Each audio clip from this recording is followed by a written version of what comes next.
গুনাহগারদের পরিস্থিতি হবে মাথার এই মগজটা বাতের মারের মতো টকবক টকবক করে ফুটতে থাকবে।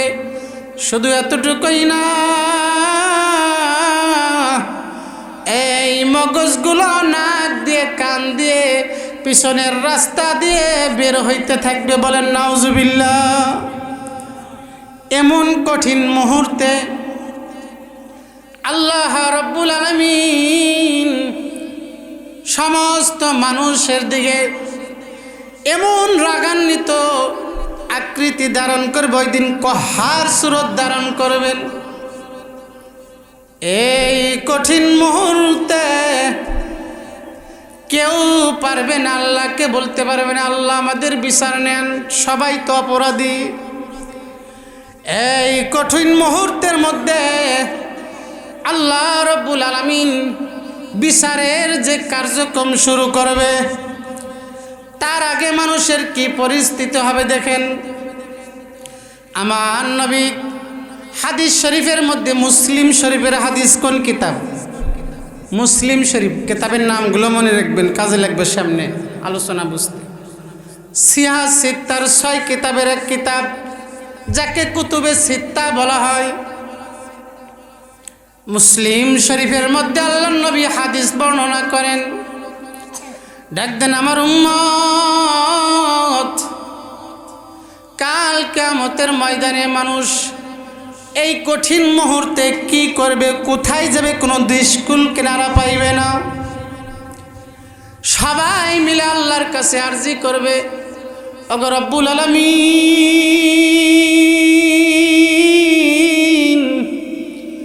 হাসরের ময়দানের কষ্ট আর সহ্য হইতেছে না গো আল্লাহ। ওগো আল্লাহ, মেহেরবানি করে আপনি হিসাব নিকাশ শুরু করেন। আয় আল্লাহ, হিসাব নিকাশ নেওয়ার পর যদি ফয়সালা জাহান্নাম হয়, প্রয়োজনে জাহান্নামে দিয়ে দেন, কিন্তু হাসরের ময়দানের কষ্ট আর সহ্য হইতেছে না। বলেন সে কেমন মুহূর্তটা হবে? বলবে আল্লাহ প্রয়োজনে জাহান্নামের ফয়সালা হইলে জাহান্নামে দেন, তাও আর এই কষ্ট সহ্য হইতেছে। পরিস্থিতিটা কেমন হবে? এমন মুহূর্তে সমস্ত মানুষ মিলিয়া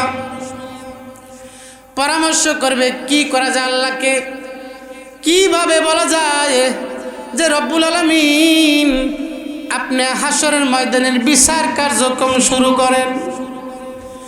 আমার আল্লাহ রব্বুল আলামিন সমস্ত মানুষের মাথার মধ্যে দিয়ে দিবেন যে এইভাবে অপেক্ষা করলে হবে না, একটা ব্যবস্থা করা দরকার। সমস্ত মানুষ মিলিয়া পরামর্শ করবে কি করা যায়, কেমনে আল্লাহ রব্বুল আলামিন বিচার কার্যক্রম শুরু করে আল্লাহর কাছে একটু আবেদন করা যায়। সমস্ত মানুষ মিলা দেরি করবে না, বলবে চলো আজকে আমরা আমাদের আদি পিতা হযরত আদম আলাইহিস সালামের কাছে যাই, দেখি আদম আলাইহিস সালাম আমাদের জন্য একটু সুপারিশ করে আল্লাহর বিচার কার্যক্রম শুরু করার ব্যবস্থা করতে পারে কিনা। কোন নবীর কাছে যাবে? আমার আলোচনা বুঝতেছেন? স্পষ্ট বোঝা যায়?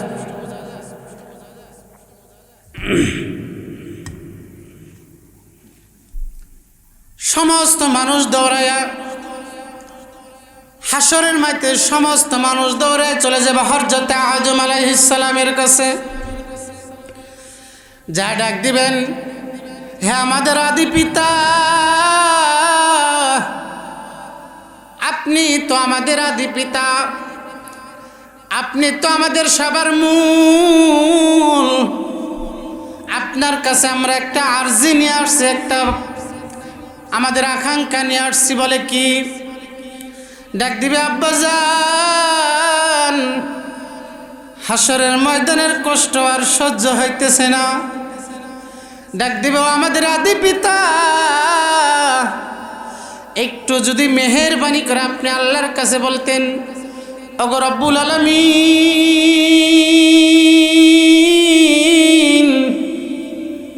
আমার সন্তানদেরকে অনেক কষ্ট হইতেছে, আপনি বিচার কার্যক্রম শুরু করেন।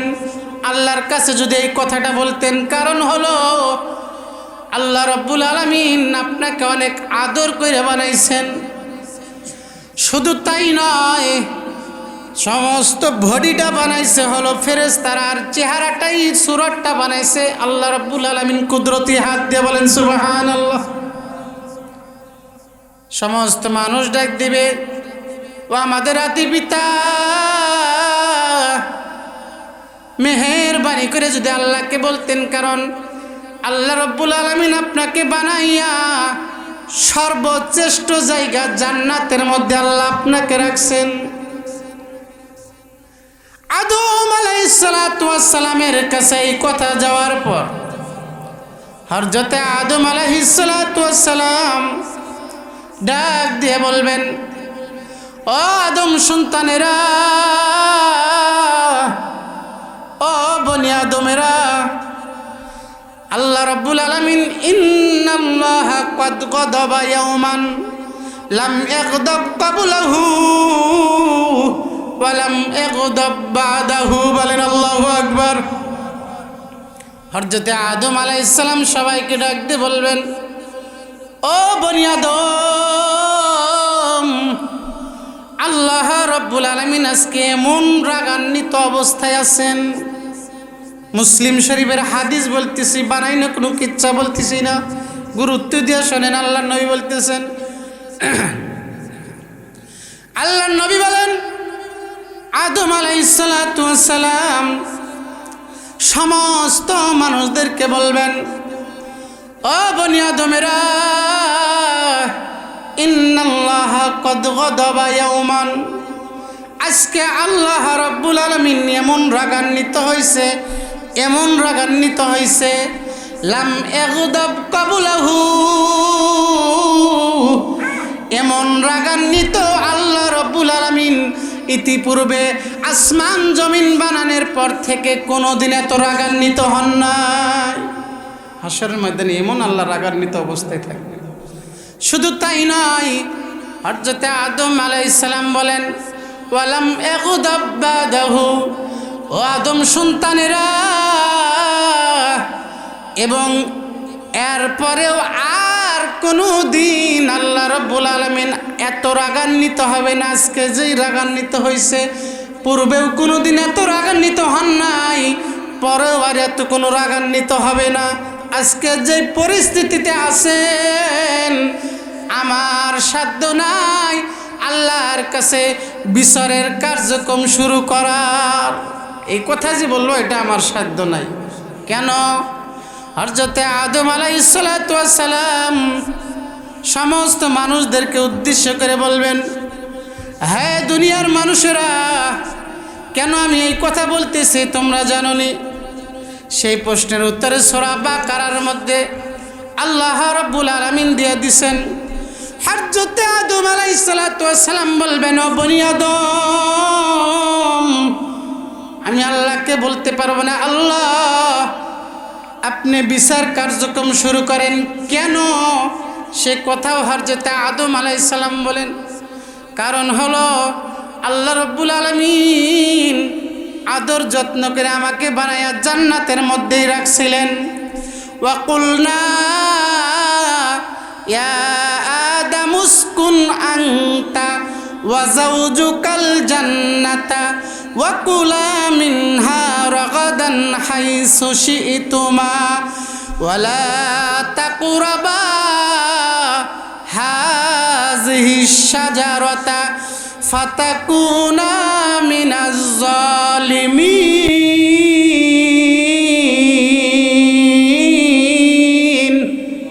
আর জোরে বলেন আল্লাহু আকবার। আপনাদের মুখের আওয়াজ নাই, একটু জোরে কোনছে আল্লাহু আকবার। আল্লাহু আকবার। হাত তুলে বলেন আল্লাহু আকবার। আল্লাহু আকবার। হাত নামা। হযরতে আদম আলাইহিস সালাম বলবেন, ও বনি আদমেরা, আমি আল্লাহকে বলতে পারো না। আল্লাহ আপনি বিচার কার্যক্রম শুরু করেন কেন? কারণ হলো আমি নিজেই আমার একটা বিপদের দিকে তাকায়া, আমার একটা দোষের দিকে তাকায়া নিজেকে নিজে নিয়ে আমি ব্যস্ত আছি। নাফসি নাফসি, আমার কি উপায় হয়, আমি নিজেই টেনশনে আছি। কি অপরাধ করছেন হযরতে আদম আলাইহিস সালাম? আসলে হযরতে আদম আলাইহিস সালামের এখানে কোনো দোষ নাই, এতটা সত্ত্বেও নিজে ভয়ে আছেন। কি সেটা আল্লাহ কোরআনের মধ্যে বলেন, ওয়াকুলনা ইয়া আদামু উসকুন আনতা ওয়া যাওজুকাল জান্নাতা। আমি শব্দ শব্দ তর্জমা করতেছি, ভালো করে শোনেন। তাফসীরুল কোরআন মাহফিল, ভালো করে শোনেন। হযরতে আদম আলাইহিস সালাম বলবেন, আল্লাহ রাব্বুল আলামিন আমাকে এবং তোমাদের আদি মাতা হাওয়াকে বানানোর পর আমার আল্লাহ রাব্বুল আলামিন বললেন, ওয়াকুলনা, আল্লাহ রাব্বুল আলামিন বললেন, আদাম উসকুন আনতা ওয়া যাওজুকাল জান্নাতা। ওয়া আদম, তুমি এবং তোমার বিবি দুজনে মিলে জান্নাতের মধ্যে বসবাস করতে থাকো। বলেন সুবহানাল্লাহ। কি বললেন? তুমি এবং তোমার বিবি মিলা জান্নাতের মধ্যে বসবাস করতে থাকো। হযরতে আদম আলাইহিস সালাতু ওয়াস সালাম বলেন, আল্লাহ রাব্বুল আলামিন জান্নাতের মধ্যে বসবাস করার কথা বললেন। এরপরে ওয়াকুলা মিনহা রাগাদান হাইসু শিতুমা, এবং আল্লাহ রাব্বুল আলামিন আবার একটা অর্ডার দিয়ে দিলেন, হে আদম, তুমি এবং তোমার স্ত্রী জান্নাতের মধ্যে বিচরণ করতে থাকো এবং যাহা কিছু ফল ফলাদি দেখতেছ সব তোমরা খাইতে থাকো, কোনো নিষেধ নাই, কোনো বাধা নাই। জোরে বলেন সুবহানাল্লাহ। হযরতে আদম আলাইহিস সালাতু ওয়াস সালাম তিনি বলেন, আমরা জান্নাতের মধ্যে বিচরণ করি, সব কিছু খাইতেছি, কিন্তু আল্লাহ রাব্বুল আলামিন বলছেন, ওয়ালা তাকুরাবা হাযিহিশ শাজারাতা। ও আদম, সাবধান, তোমরা দুইজন এই গাছের কাছেও যেও না। কি বলছেন? এই গাছের কাছেও যেও না। কি গাছ? সেই গাছটা কি? আমরা বলি গন্ধম গাছ। গন্ধম ফল খাইছে না, বিষয়টা এরকম না। সেই গাছের কথা আল্লাহ রাব্বুল আলামিন সরাহাতান কোরআনের মধ্যে কোনো জায়গায় উল্লেখ নাই। আল্লাহ রাব্বুল আলামিন শুধু কোরআনের মধ্যে বলছেন, ওয়ালা তাকুরাবা হাযিহিশ শাজারাতা। আদম, সাবধান, সব কিছু করো কিন্তু এই গাছের কাছেও কিন্তু যাইও না। আদম আলাইহিস সালাতু ওয়াস সালাম বললেন, আল্লাহ এরপরে বললেন, যদি যাও ফাতাকুনা মিনাজ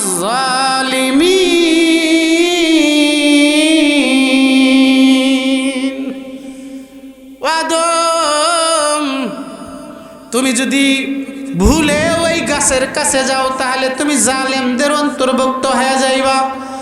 এবার আদম আলাইহিস সালাম বলবেন, ও বনি আদমেরা, আমি তো এই গাছের কাছে যাওয়া না, গাছের ফল পর্যন্ত খাইয়া ফেলাইছি, আল্লাহর হুকুম অমান্য করেছি। আল্লাহ রাব্বুল আলামিন সঙ্গে সঙ্গে আমাদের পরন থেকে জান্নাতি পোশাকগুলো খুলিয়া জমিনের মধ্যে রাগ করে ফালাইয়া দিছে, জমিনের মধ্যে পাঠাইয়া দিছে। দেখ দেবেন বনি আদম, আজকে আল্লাহর কাছে সুপারিশ করার ক্ষমতা আমার নাই। তোমরা ইজহাবু ইলা গায়রি, অন্যের কাছে চলে যাও, অন্য নবীর কাছে চলে যাও। ইজহাবু ইলা নূহ। বলেন সুবহানাল্লাহ। হযরতে আদম আলাইহিস সালাম বলবেন, হে বনি আদমেরা, তোমরা হযরতে নূহ আলাইহিস সালাতু ওয়াস সালামের কাছে যাও। কারণ হলো তিনি হলো দুনিয়ার মধ্যে সর্বপ্রথম রাসূল, যাকে আল্লাহ রাব্বুল আলামিন রিসালাতের দায়িত্ব দিয়ে পাঠিয়েছিলেন। সবাই মিলে হযরত নূহ আলাইহিস সালাতু ওয়াস সালামের কাছে যাবেন। কি জন্য যাইতেছি? বিচার কার্যক্রম শুরু করার জন্য। হযরত নূহ আলাইহিস সালাতু ওয়াস সালামকে বলবেন, পয়গম্বর নূহ, আপনার আসল নাম তো আব্দুল গফফার। আসল নাম কি? হযরত নূহ আলাইহিস সালামের আসল নাম কি? আব্দুল গফফার। হযরত নূহ আলাইহিস সালাতু ওয়াস সালামকে নূহ কেন বলা হয়? নূহ শব্দের অর্থ হলো অধিক ক্রন্দনকারী, কান্না করে যে বেশি বেশি, তাকে কি বলে? নূহ। হযরত নূহ আলাইহিস সালাতু ওয়াস সালাম উম্মতের মায়ায় দরদে দরদি হয়া হযরত নূহ আলাইহিস সালাতু ওয়াস সালাম সর্বাধিক কান্না করেছে, আল্লাহর কাছে দোয়া করেছে। এই জন্য এত অধিক পরিমাণ কান্না করেছেন যে আল্লাহ রাব্বুল আলামিন তাকে নূহ বলে ডাক দিছে। বলেন সুবহানাল্লাহ। সবাই মিলে হযরত নূহ আলাইহিস সালাতু ওয়াস সালামের কাছে যাবেন, ডাক দিয়ে বলবেন, পয়গম্বর নূহ, আজকে আমাদের এই বিপদের দিনে আমরা কাউকে সাহায্যকারী পাইতেছি না। আমাদের এই পরিস্থিতিতে আপনি একটু আল্লাহর কাছে দোয়া করেন, আল্লাহ যেন বিচার কার্যক্রম শুরু করে, আমাদের হিসাব নিকাশ নিয়ে নেয়। হযরত নূহ আলাইহিস সালাতু ওয়াস সালাম ওই আদম আলাইহিস সালাতু ওয়াস সালামের জবাবই দিবেন। খেয়াল করেন এইদিকে, আদম আলাইহিস সালাতু ওয়াস সালামের জবাবই দিবেন। ডাক দিয়ে বলবেন, বনি আদম, আমি আল্লাহর কাছে আজকে আরজি করতে পারবো না, আমি আল্লাহকে বলতে পারবো না, আল্লাহ আপনি বিচার কার্যক্রম শুরু করেন। কেন? হযরত নূহ আলাইহিস সালাতু ওয়াস সালাম বলতেছেন, আল্লাহ রাব্বুল আলামিন যখন মহাপ্লাবন দেন, যখন আল্লাহ রাব্বুল আলামিন মহাপ্লাবন দিয়ে সমস্ত মানুষ দানবকে হত্যা করে দেন, ওই সময় আমার ছেলে একজন ছিল কেনান, সেই ঈমান গ্রহণ করে নাই। মহাপ্লাবনের সময় হযরত নূহ আলাইহিস সালাতু ওয়াস সালাম দেখে তার সন্তান কেনান প্লাবনের মধ্যে ডুবিয়ে মারা যায়। আল্লাহ রাব্বুল আলামিন হযরত নূহ আলাইহিস সালাতু ওয়াস সালামকে আগেই বলছিলেন, ও পয়গম্বর নূহ, তোমার সন্তান হতে পারে, তবে তোমার এটা আহাল না, পরিবার না, কারণ যে ঈমান আনে নাই তাকে আহাল হিসাবে গ্রহণ করা যাবে না। কিন্তু হযরত নূহ আলাইহিস সালাতু ওয়াস সালামের সন্তানের মহাব্বতে ওই মহাপ্লাবনের সময় আল্লাহকে বলছিলেন, আল্লাহ চোখের সামনে আমার সন্তানকে ঢেউ বাড়ি দিয়া তাকে মৃত্যুর মুখে ফালাইয়া দিতেছে, আল্লাহ আমার সন্তান। এই কথা বলার সঙ্গে সঙ্গে আল্লাহ রাব্বুল আলামিন রাগ হয়ে যাবেন, ডাক দিয়ে বলবেন, ও পয়গম্বর নূহ, আমি আগেই তো বলছি এই তোমার আহাল না, এ তোমার পরিবার না, কেন তুমি তোমার ছেলের দিকে তো আকৃষ্ট হইলা? নূহ, আরেকবার যদি তোমার সন্তানের মহাব্বত দেখাও তাহলে নবুয়তের দপ্তর থেকে তোমার নাম কাটিয়ে দিব। বলেন নাউজুবিল্লাহ। হযরত নূহ আলাইহিস সালাতু ওয়াস সালাম বলবেন, ও বনি আদমেরা, আমি আল্লাহর কাছে আজকে বলতে পারবো না, আল্লাহ বিচার কার্যক্রম শুরু করেন। কারণ কি? আল্লাহ রাব্বুল আলামিন আমার উপর রাগ হয়ে আছেন। হযরত নূহ আলাইহিস সালাতু ওয়াস সালাম আবার জবাব দিবেন, আমি আরো পারবো না। আল্লাহ রাব্বুল আলামিন কহার সূরত ধারণ করে আছে, তবে আমি তোমাদের একটা পরামর্শ করে দিয়ে দেই, ইজহাবু ইলা গায়রিহি, আমি তোমাদের জন্য সুপারিশ করতে পারবো না, তোমরা অন্যের কাছে যাও। ইজহাবু ইলা ইব্রাহিম। বলেন আল্লাহু আকবার। হযরত নূহ আলাইহিস সালাতু ওয়াস সালাম বলবেন, আমি আল্লাহর কাছে তোমাদের জন্য সুপারিশ করতে পারবো না, তবে একটা পরামর্শ দিতে পারি, ইজহাবু ইলা ইব্রাহিম, তোমরা হযরত পয়গম্বর ইব্রাহিমের কাছে যাও। সমস্ত বনি আদমরা দৌড়াইয়া হযরত ইব্রাহিম আলাইহিস সালাতু ওয়াস সালামের কাছে যাবেন, যায় বলবেন, ও ইব্রাহিম আলাইহিস সালাতু ওয়াস সালাম, আপনি তো আল্লাহ রাব্বুল আলামিন খলিলুল্লাহ, আমার আল্লাহ আপনাকে খলিল বলে ডাক দিছে। বলেন সুবহানাল্লাহ। সুবহানাল্লাহ। খলিল বলে ডাক দিছে, বন্ধু বলে ডাক দিছে। হযরত ইব্রাহিম আলাইহিস সালাতু ওয়াস সালামকে বলবেন, শুধু এতটুকুই না, পুরা মুসলিম জাতির জন্য একটু সুপারিশ করতেন। ঠিক আগের মতোই হযরত ইব্রাহিম আলাইহিস সালাতু ওয়াস সালাম বলবেন, ও বনি আদমেরা, আল্লাহ রাব্বুল আলামিন আজকে এত রাগ হয়েছেন, ইন্নাল্লাহ ক্বাদ গাদাবা ইয়াওমান লাম ইয়াগদাব ক্বাবলাহু ওয়া লাম ইয়াগদাব বাদাহু। যেই পরিমাণ রাগান্বিত পৃথিবীর জন্মের পর থেকে আর কোনোদিন এত হন নাই, আর এত রাগ পরেও আর কোনোদিন হবে না। না না, আজকে আমি তোমাদের জন্য সুপারিশ করতে পারবো না। কারণ কি? কারণ হলো তিনটা জায়গায় আমি মিথ্যা কথা মনে হয় বলছিলাম। যদি আল্লাহ রাব্বুল আলামিন এই মিথ্যা কথার জন্য আমাকে ধরে, আমার মনে হয় মিথ্যা কথা, তাহলে আমি নিজের জন্যই তো আমি নিজে নাফসি করতেছি, নিজের ভুলের জন্যই তো আমি আল্লাহর কাছে ক্ষমা প্রার্থী। আমি কি করব? আমি তোমাদের জন্য সহযোগিতা করতে পারবো না, কোনো সুপারিশ করতে পারবো না। হযরত ইব্রাহিম আলাইহিস সালাম কি এমন তিনটা মিথ্যা কথা বলছিলেন, যেই মিথ্যা কথার জন্য হাসরের ময়দানে নবী হওয়া পর্যন্ত নাফসি করবে, আল্লাহ আমারে বাঁচাও, আমারে বাঁচাও। নবী হয়ে কেন এই কথা বলবেন? কারণ তিনি তো খলিলুল্লাহ, আল্লাহর বন্ধু। এতদা সত্ত্বেও কেন এই কথা বলবেন? সেই মারাত্মক তিনটা যেই ভুলের কথা ইব্রাহিম আলাইহিস সালাম বলবেন, আসলে এটা তার ভুল না, কিন্তু ভয় পাইতেছে, মনে হইতেছে এটা আমি ভুল করছি।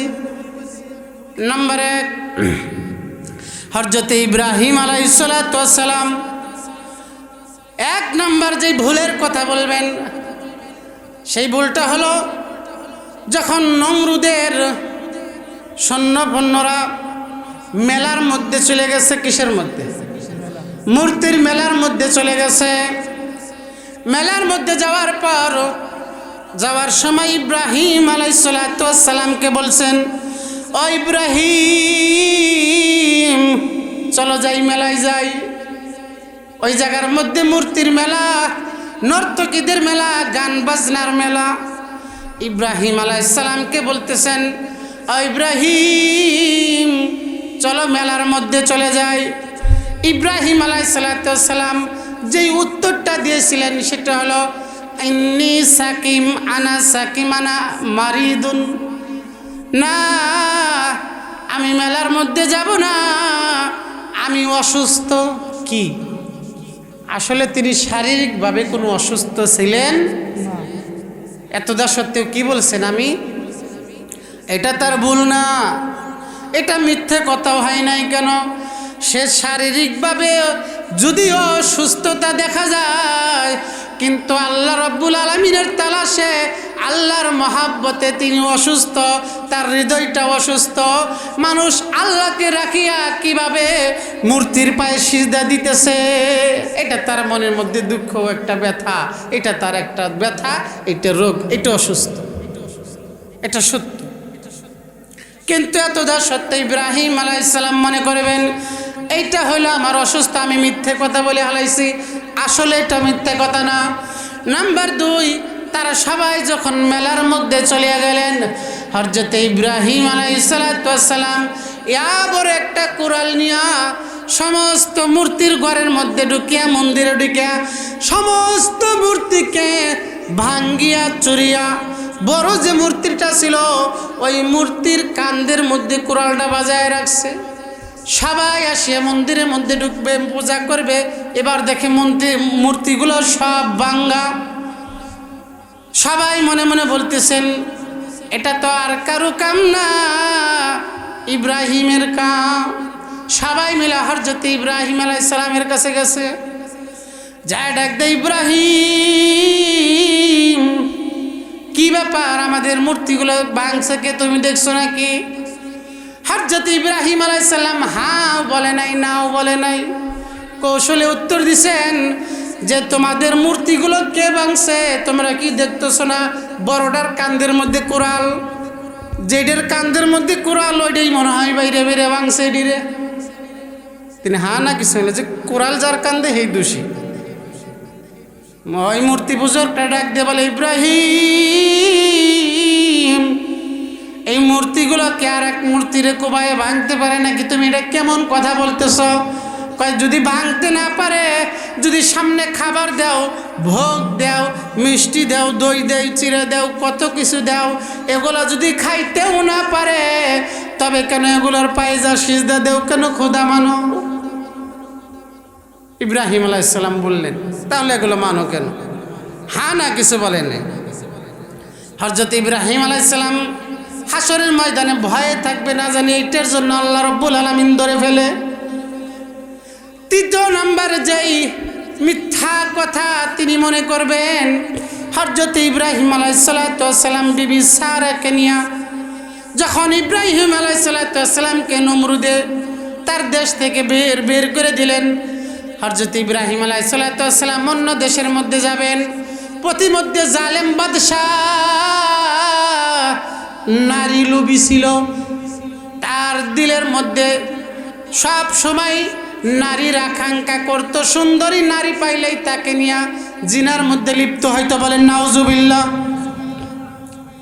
হযরত ইব্রাহিম আলাইহিস সালাম তার বিবিকে নিয়ে যাইতেছেন, ওই বাদশার সৈন্যফন্যরা ইব্রাহিম আলাইহিস সালাম এবং তার স্ত্রীরে ধরে ফেলছে।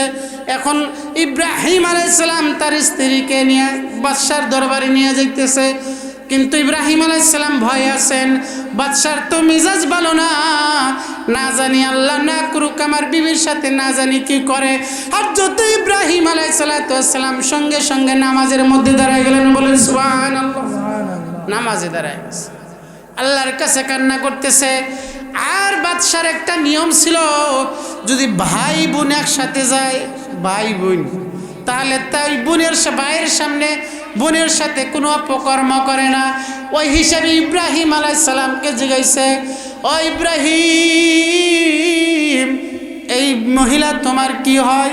ইব্রাহিম আলাইহিস সালাম কৌশলে উত্তর দিছে, এটা আমার বোন, যাতে ওই খারাপ বাদশা কোনো কিছু না করতে পারে, যাতে আমার বিবি সারাকে ছেড়ে দেয়। হযরত ইব্রাহিম আলাইহিস সালাম বলবেন এটা আমার বোন হয়, সারা আমার বোন হয়। এত যা সত্ত্বেও সারা এমন সুন্দরী ছিলেন, এমন সুন্দরী ছিলেন, বাদশা বোন পরিচয় দেওয়ার পরেও তাকে সারান্না রুমের মধ্যে নিয়ে গেছেন। এরপরে কি ঘটনা হয়েছে ওই দিকে যাব না, ওইদিকে বহুত লম্বা ঘটনা। এই যে ইব্রাহিম আলাইহিস সালাম নিজের স্ত্রীর যে বোন পরিচয় দিলেন, আমাদের নজরে মনে হইতেছে একটা মিথ্যা কথা বলছেন, বিবিরে কেন বোন বললেন? ঠিক আছে না? হযরত ইব্রাহিম আলাইহিস সালাম উম্মতে মুহাম্মদী সহকারে সমস্ত বনি আদমকে বলবেন, বনি আদম,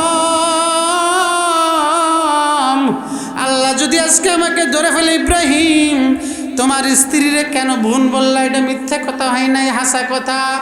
এতদা সত্ত্বেও স্ত্রীরে বোন বলা যায়, কোনো সমস্যা নাই। এতদা সত্ত্বে ইব্রাহিম আলাইহিস সালাম নিজেকে নিজে ভয়ে থাকবেন, না জানি এই কথার কারণে আল্লাহ রাব্বুল আলামিন আমাকে ধরে বসে সবাইরে বলবেন, বনি আদম আমি আল্লাহর কাছে আজকে আমি সুপারিশ করতে পারবো না, তোমরা অন্যর কাছে যাও, ইযহাবু ইলা গায়রিহি, তোমরা অন্য পয়গম্বরের কাছে যাও। হযরত ইব্রাহিম আলাইহিস সালাম এই কথা বলার পর সমস্ত বনি আদম একসাথে চলবেন, ইযহাবু ইলা মূসা। আল্লাহু আকবার বলেন, আরো আওয়াজ দিয়ে বলেন আল্লাহু আকবার। সমস্ত বনি আদমেরা চলে যাবে হযরত মূসা কালিমুল্লাহর কাছে। যা ডাক দিয়ে বলবেন, ও মূসা কালিমুল্লাহ,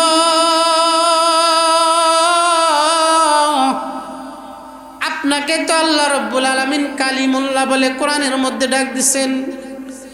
কোরআনের মধ্যে আল্লাহ রাব্বুল আলামিন বলেন, ওয়া কাল্লামাল্লাহু মূসা তাকলিমা। আকবার বলেন। আল্লাহ রাব্বুল আলামিন হযরতে মূসাকে কালিমুল্লাহ বলে ডাক দেন। হযরতে মূসা কালিমুল্লাহ, আল্লাহর সাথে অধিক কথা বলতেন, এই জন্য তাকে কালিমুল্লাহ বলা হয়। সমস্ত বনি আদম হযরতে মূসা কালিমুল্লাহকে বলবেন, ও কালিমুল্লাহ, তাকায় দেখেন আমরা কি বিপদের মধ্যে আছি। ও মূসা কালিমুল্লাহ, মেহেরবানি করে আপনি একটু আল্লাহর কাছে যদি আরজ করতেন, আল্লাহ যদি একটু বিচার কার্যক্রম শুরু করে দিতেন তাহলে আমাদের জন্য ভালো হতো। হযরতে মূসা কালিমুল্লাহ সমস্ত বনি আদমকে ডাক দিয়ে বলবেন, ও বনি আদমের দল,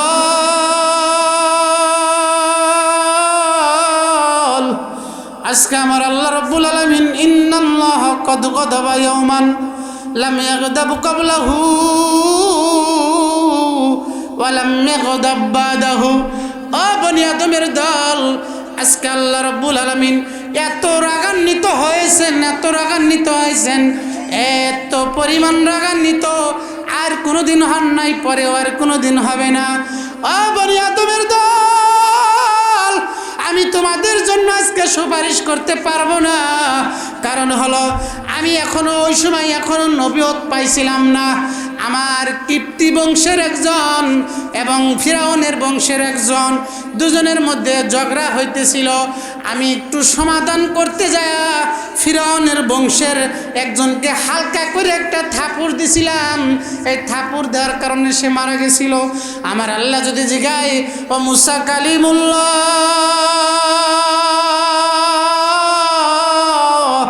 তুমি কেন বিচার করার নামে একজন মানুষকে হত্যা করছো, একজন মানুষকে হত্যা করছো? ও মূসা, এটা কি তোমার জন্য উচিত হয়েছে? ও বনি আদমের দল, আমার আল্লাহ যদি জিগাই মূসা এই কারণে তোমাকে জবাবদিহিতা করতে হবে, তাহলে আল্লাহর কাছে আমি নিজের জন্যই ধরা খাই যাব। বলেন নাউজুবিল্লাহ। হযরতে মূসা কালিমুল্লাহ বলবেন, ও বনি আদমের দলেরা, আজকে আমি তোমাদের জন্য সুপারিশ করতে পারবো না। আমি কেমনে এই মুখ দিয়ে বলবো, আল্লাহ মেহেরবানি করে আপনি একটু সুপারিশ করে আপনি শাফাত কবুল করেন, বিচার কার্যক্রম শুরু করেন। কারণ আমি নিজেই তো আমার কাছে মনে হইতেছে অপরাধী। অপরাধী হয়ে কেমনে আল্লাহকে বলতে পারি আল্লাহ বিচার কার্যক্রম শুরু করেন? হযরতে মূসা কালিমুল্লাহ ডাক দিয়ে বলবেন, ও বনি আদমেরা, আমি তোমাদেরকে একটা পরামর্শ দিতে পারি। আমি তো তোমাদের জন্য সুপারিশ করতে পারবো না, তবে একটা পরামর্শ দিতে পারি। ইজহাবু ইলা গায়রিহি, তোমরা অন্য কারো কাছে চলে যাও। তবে ইজহাবু ইলা ঈসা। আল্লাহু আকবার বলেন, আর আওয়াজ দিয়ে বলেন আল্লাহু আকবার। বলবেন, ও বনি আদমেরা, এই কঠিন মুহূর্তে আমি তোমাদের জন্য সুপারিশ করতে পারবো না। তবে ও বনি আদম, আমি তোমাদেরকে হযরতে ঈসা নবীর দিকে দেখাইয়া দেই। ঈসা নবীর কাছে যাইতে পারো, সে হয়তো তোমাদের জন্য একটা ব্যবস্থা করতে পারবে। বলেন সুবহানাল্লাহ। আওয়াজ দিয়ে বলেন সুবহানাল্লাহ। হয় না, একটু আওয়াজ দিয়ে বলেন সুবহানাল্লাহ। সমস্ত হাসরবাসীরা ওখানে, আপনিও থাকবেন, আমিও থাকবো, সবাই ওখানে থাকবে। সমস্ত হাসরবাসীরা চলে যাবে হযরতে ঈসা রুহুল্লাহর কাছে। ডাক দিয়ে বলবেন, আল্লাহর পয়গম্বর, আপনাকে তো আল্লাহ তাআলা রুহুল্লাহ বলছেন, রুহুল কুদুস বলেছেন। ও আল্লাহর পয়গম্বর ঈসা রুহুল্লাহ, আপনাকে আল্লাহ রাব্বুল আলামিন এমন এমন মুজিজা দিছে যেটা অন্য পয়গম্বর থেকে দেয় নাই। বলেন সুবহানাল্লাহ। বলে কি পয়গম্বরকে? হযরতে ঈসা নবীকে কি এমন মুজিজা দিয়েছেন? হযরতে ঈসা নবী তিনি কিন্তু এমনভাবে জন্মগ্রহণ করেছেন, এরকমভাবে পৃথিবীর মধ্যে আর কেউ জন্মগ্রহণ করে নাই। একবার জোরে বলেন সুবহানাল্লাহ। হযরতে ঈসা নবী যেই সময় যেইভাবে জন্মগ্রহণ করছেন, বাপ সারা দুনিয়ার মধ্যে জন্মগ্রহণ করাইছেন। কি সারা? আল্লাহ রাব্বুল আলামিন একটু বোঝাইতে চাইছেন, ও পয়গম্বর, আপনার উম্মতদেরকে জানাই দেন, আমি যেভাবে বাপ মা একসাথে মিলিত হলেও সন্তান দিতে পারি, আবার বাপ ছাড়াও সন্তান দিতে পারি, আবার আমি আল্লাহ এমন কাদের মুতলক, এমন ক্ষমতার অধিকারী, মা ছাড়াও বাপ ছাড়াও সন্তান দিতে পারি। বলেন সুবহানাল্লাহ। বলে হুজুর, মা নাই সন্তান, বাপও নাই সন্তান হয়েছে এরকম কে?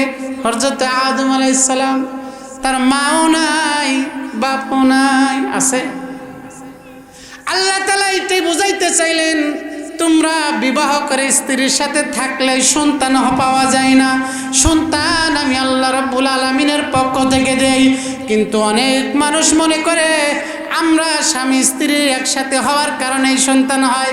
না না না, অনেক মানুষ স্বামী স্ত্রী বিবাহ শাদী হয়েছে 5 বছর 10 বছর পার হয়ে গেছে, কিন্তু সন্তানাদি হয় না, এরকম আছে না নাই? আর আওয়াজ দিয়ে বলে না, আছে না নাই? 10 বছর 15 বছর পার হয়ে যায়, সন্তানাদি হয় না। আল্লাহ তাআলা এটাই বোঝায়, ওয়া হুয়া আলা কুল্লি শাইইন কাদির। আমার আল্লাহ রাব্বুল আলামিন সমস্ত ক্ষমতার অধিকারী। এই জন্য যাদের সন্তানাদি না হয়, কার কাছে চাইবেন? একটু আওয়াজ দিয়ে বলেন, কার কাছে চাইবেন? আর একটু আওয়াজ দিয়ে বলেন, কার কাছে চাইবেন? কিন্তু আমাদের মধ্যে দেখা যায় সন্তানাদি হয় না, আগে দৌড়াই মাজারের দিকে, অথচ ওই মহিলা কোনোদিন তাহাজ্জুদ নামাজ পড়ে আল্লাহকে বলে নাই, রব্বুল আলামিন তোমার কাছে সন্তানের অভাব নাই, তোমার কাছে কোনো কিছুর অভাব নাই, আল্লাহ আমার কপালে তুমি কি সন্তান লিখে রাখো নাই? আল্লাহ সবাই তার সন্তানের মুখে মা ডাক শোনে, বাবা ডাক শোনে, রব্বুল আলামিন আমাদের তো মা ডাক শোনার মন চাই, বাবা ডাক শোনার মন চাই। আল্লাহ তোমার খাজানার মধ্যে তো কোনো অভাব নাই, মেহেরবানি করে আমাদেরকে সন্তান দান করেন। এভাবে কয়দিন কয়জন মহিলা আল্লাহর কাছে তাহাজ্জুদ পড়ে কান্দে, অথচ তাহাজ্জুদের সময় সহিহ হাদিস বলতেছে আল্লাহ রাব্বুল আলামিন প্রথম আসমানে আসিয়া ডাক দেন, ইয়া ইবাদি, হে আমার বান্দা বান্দিরা, তোমাদের মধ্যে আসো নাকি কেউ গুনাহগার? তাহাজ্জুদের সময় আমি আল্লাহর কাছে গুনাহ মাফ চাও, আমি আল্লাহ সবার গুনাহ মাফ করে দিব। আলা মিন মুস্তাগফিরিন ফাগফিরিলা। আবার আল্লাহ রাব্বুল আলামিন বলেন, আলা মিন মুস্তারজিকিন ফারজুকুলাহ। বলেন সুবহানাল্লাহ। আমার আল্লাহ তাহাজ্জুদের সময় প্রথম আসমানে আসে বলেন, ও বনি আদমের দল, আর কত ঘুমাইবি বল? এই তোদের মধ্যে কি কেউ রিজিকের অভাবে আসোস? কামাই রুজিতে বরকত হইতেছে না, দিন লবণ আনতে পানি ভাত ফোরা এরকম কার হইতেছে? মাথা ডাকলে পাও বের হয়, পা ডাকলে মাথা বের হয়, অভাব সংসার থেকে যায় না, এরকম তোরা কে আসোস?